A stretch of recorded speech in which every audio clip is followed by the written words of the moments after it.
morning, everyone. I hope everyone's traveling well. I've finally doing the heart stroke and a heart attack. So I said to my heart, I was been in coma for a while. I've been in life support twice, but I haven't given up, and don't you dare give up too. I'm also the current owner of Harold's Co. New Zealand.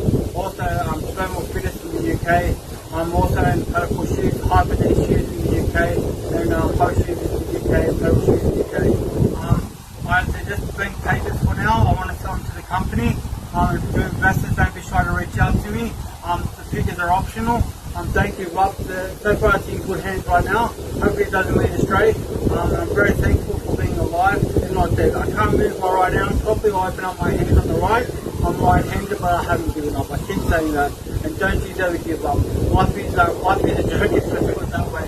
I'm worth a bit of money now, but I've just got to take it on the drive. It might be worth something and maybe worth nothing.